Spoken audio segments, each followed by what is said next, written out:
প্রধানমন্ত্রীর নির্দেশে সিলেট নগরীর মানুষের জন্য তিনি কাজ করছেন বলে মন্তব্য করেছেন সিলেট সিটি কর্পোরেশনের নির্বাচনে মেয়র পদে আওয়ামী লীগের মনোনয়ন প্রত্যাশী ও যুক্তরাজ্য আওয়ামী লীগের যুগ্ম সাধারণ সম্পাদক আনোয়ারুজ্জামান চৌধুরী। শনিবার দুপুরে সিলেট জেলা মুক্তিযোদ্ধা সংসদ মিলনায়তনে জেলা ও মহানগর মুক্তিযোদ্ধা কমান্ডের সদস্যদের সাথে মতবিনিময়কালে তিনি এসব মন্তব্য করেন। আনোয়ারুজ্জামান বলেন, আগামীতে নৌকার প্রার্থী হয়ে মেয়র নির্বাচিত হতে পারলে তিনি মুক্তিযোদ্ধাদের মাথায় তুলে রাখবেন। মুক্তিযোদ্ধাদের জাতির সূর্য সন্তান হিসেবে উল্লেখ করে তিনি বলেন, মুক্তিযোদ্ধারা জীবনের ঝুঁকি নিয়ে যুদ্ধে ঝাঁপিয়ে না পড়লে দেশ স্বাধীন হতো না, আর দেশ স্বাধীন না হলে আমরা এখনও পাকিস্তানিদের শৃঙ্খলে আবদ্ধ থাকতাম। আনোয়ারুজ্জামান চৌধুরী বলেন, প্রধানমন্ত্রী শেখ হাসিনা দেশের সাধারণ মানুষের জন্য আন্তরিকভাবে কাজ করছেন।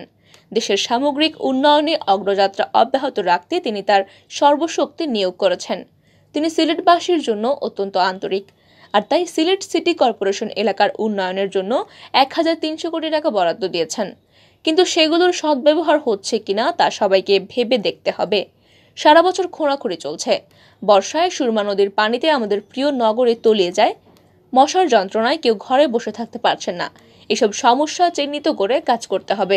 সিলেট জেলা মুক্তিযোদ্ধা কমান্ডের কমান্ডার সুব্রত চক্রবর্তী জুয়েলের সভাপতিত্বে অনুষ্ঠিত মতবিনিময় সভায় মুক্তিযোদ্ধারা তাদের বক্তব্যে বলেন, আমরা যুদ্ধ করে দেশ স্বাধীন করেছি, কিন্তু সিলেট সিটি কর্পোরেশনের মেয়র বদরুদ্দিন আহমদ কামরান আমাদের মূল্যায়ন করলেও আরিফুল হক চৌধুরী আমাদের দেখতে পারেন না। আমরা যেন তার চোখের বিষ। আমরা কোনো কাজে তার কাছে গেলে তিনি আমাদের হবে না বলে ফিরিয়ে দিয়েছেন নিষ্ঠুরভাবে।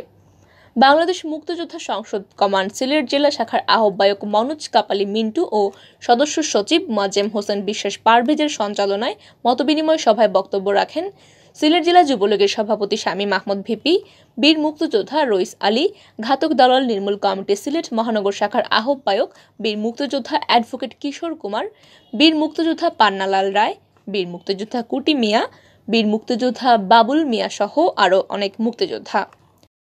আমি আপনাদেরকে একটি কথা বলতে চাই যে আপনারা আমার উপরে ভরসা রাখতে পারেন।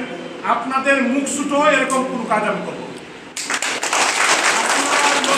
এরকম কোনো কাজ করবো না। আপনাদের এই সিলেটের সন্তান হিসাবে জাতির পিতা বঙ্গবন্ধু শেখ মুজিবুর রহমানের সুযোগ্য কন্যা, সফল রাষ্ট্রনায়ক মাননীয় প্রধানমন্ত্রী শেখ হাসিনা আমাকে সিলেটের মানুষের জন্য কাজ করতে বলেছেন।